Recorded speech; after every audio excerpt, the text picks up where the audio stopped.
Bonjour à toutes et à tous. Je vais vous parler de gestion intelligente de l'énergie. Donc, c'est un travail réalisé en commun avec Alstom, Alstom Grid tout particulièrement, et aussi avec nos collègues du CEA. Donc, c'est le fruit, je dirais, d'une réflexion commune. Alors, on a beaucoup parlé de véhicules électriques. NBIX, on voit le véhicule électrique comme finalement un composant de la nouvelle problématique énergétique, que ce soit à l'échelle du bâtiment, que ce soit à l'échelle de l'écoquartier ou de la ville. Par l'exemple, servant à citer le cas de la recharge de véhicules électriques sur le siège de Bouygues Energy Service qui conduirait à doubler la puissance souscrite, on peut le définir autrement. 600 à 700 personnes qui rechargent leur véhicule, même en charge lente simultanément, c'est l'équivalent de l'appel de puissance d'un data center. On voit bien aujourd'hui que les data centers commencent à poser un certain nombre de problèmes sur le réseau de distribution et on regarde à les localiser de façon intelligente. Le véhicule électrique, c'est donc une composante qu'il va falloir adresser, qui aujourd'hui est assez, je dirais, mineure dans la problématique énergétique, qui demain peut devenir un enjeu d'importance. Et c'est ce que je vais essayer de vous démontrer sur ce graphique, sur cette courbe de charge. Donc vous voyez ici la courbe de charge en noir du siège de Bouygues Construction, du siège de Challenger. Donc on est sur une pointe de consommation de 2 MW. On a en parallèle une capacité du site à s'alimenter au travers de la ferme solaire. Donc vous voyez que la ferme solaire, à certains moments, peut atteindre pratiquement 1,5 MW. Et le site peut presque à ce moment-là devenir autosuffisant. Il y a un faible recours au réseau. Si je mets là-dessus, si je rajoute à cette problématique-là 600 à 700 véhicules pour rester sur les mêmes chiffres, donc sur les 2 à 3 000 collaborateurs de Challenger, donc 600 à 700 personnes qui arrivent en véhicule électrique le matin, je vais simplement doubler la consommation du site. Je vais doubler cette consommation du site si je décide de recharger les 600 ou 700 véhicules tôt le matin au même moment. C'est évidemment quelque chose que je n'ai probablement pas besoin de faire. Une grande partie des personnes qui vont aller à Challenger vont y rester toute la journée. Je peux décider d'étaler cette recharge sur la journée. En étalant cette recharge, je vais très largement minimiser l'impact sur la courbe de charge de Challenger. Donc c'est véritablement ça qu'on va essayer de faire en se donnant finalement un certain nombre d'objectifs. Le premier, c'est véritablement la minimisation de l'appel de puissance. Le deuxième, c'est une maximisation de l'autoconsommation et une maximisation de l'utilisation des ressources locales. Pour le dire plus simplement, quand sur Challenger, je vais avoir de la production d'électricité au travers de mes panneaux photovoltaïques, c'est plutôt à ce moment-là que je vais essayer de mettre en œuvre ma recharge de véhicules électriques, plutôt qu'au moment où je serai en déficit énergétique. Tout ça doit me permettre de réduire la facture énergétique du site, réduire la facture énergétique pour deux raisons, parce que je vais recourir à de l'énergie qui me sera propre, que j'autoconsommerai. L'autoconsommation est très proche du point d'équilibre actuellement, même en France, et elle est déjà très largement à l'équilibre dans beaucoup de régions du monde.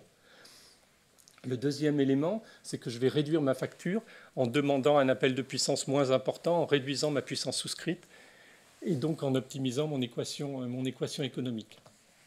Et finalement, je vais essayer de valoriser cette flexibilité de recharge, c'est-à-dire être capable aussi de jouer ou non sur un marché de l'effacement, mais beaucoup plus simplement être capable de m'adapter aux contraintes du réseau, c'est-à-dire être capable de travailler en bonne intelligence avec le gestionnaire de distribution et être capable de recharger au moment où le gestionnaire de distribution a un fonctionnement du réseau, je dirais, relativement maîtrisé. Alors, une fois que j'ai dit tout ça paraît finalement relativement simple. Un certain nombre de données tout de même à prendre en compte qui rendent l'équation assez complexe. Servan le disait en introduction, on n'est pas complètement sur du déterministe. La recharge du véhicule électrique, il peut y avoir des retards, des réunions qui durent plus longtemps, des gens qui sont absents. Donc la recharge du véhicule électrique, c'est quelque chose qui va varier dans le temps, qui va varier en temps réel. La production locale, si on est sur des énergies renouvelables, c'est aussi quelque chose qui va varier en temps réel. Je peux prévoir assez grossièrement la production de ma centrale photovoltaïque sur Challenger. Je peux assez difficilement la prévoir avec certitude. Donc j'ai besoin de travailler sur une acquisition d'informations en temps réel. Donc ça, c'est probablement le mot-clé à retenir. Donc une acquisition d'informations en temps réel sur des sources d'informations qui sont variables. Donc on va toucher à des technologies et on met en œuvre des technologies type machine to machine et big data sur ce projet. Je dois ensuite être capable de prévoir, je dirais à moyen terme, du jour pour le lendemain, mais prévoir aussi pratiquement en temps réel, à échelle de 15 minutes, prévoir ma consommation ou mon appel de puissance véhicule électrique, mais prévoir aussi ma production locale et prévoir aussi les autres consommations du site, du district ou de la ville. Et enfin, au travers de ce gestionnaire d'effacement, je dois aussi prendre en compte les contraintes que va m'imposer le réseau électrique. Donc pour faire tout ça et raisonner non seulement sur l'instant, mais aussi être capable de prendre en compte la vision du futur, c'est-à-dire la prévision, on est pratiquement obligé, je dirais, de mettre en œuvre une optimisation raisonnablement complexe. Donc c'est ce module-là sur lequel on a travaillé avec nos collègues du CEA et nos collègues d'Alstom, et c'est finalement ce module d'optimisation qui est le cœur du système, c'est lui qui va prendre les bonnes décisions. Ce module doit être non seulement, je dirais, raisonnablement complexe, mais aussi tout à fait flexible. Parce qu'on voit bien, et je me tourne entre autres vers le régulateur, que suivant le cadre réglementaire, on va vouloir ou non inciter par exemple à une autoconsommation sur le site. Donc une grande flexibilité. Donc c'est ce module-là que mes collègues d'Alstom Grid ont développé dans le cadre du projet Eco2Charge. Et donc je vais avoir le plaisir de laisser la parole à Laurent Schmitt, qui est le grand ordonnateur du module d'optimisation. Merci Eric. Donc, de manière tout à fait modeste, la participation d'Alstom se situe, comme vous l'avez compris, je pense, au niveau de la brique d'optimisation. Donc finalement, c'est simplement une brique logicielle. Alors pourquoi est-ce qu'on s'est positionné sur cette brique-là? Parce qu'on ne la crée pas pour le projet, mais on la réutilise quelque part à partir de notre savoir-faire historique dans le monde de l'optimisation des réseaux, de l'optimisation des smart grids. On est dans un certain nombre de démonstrateurs sur ce sujet-là.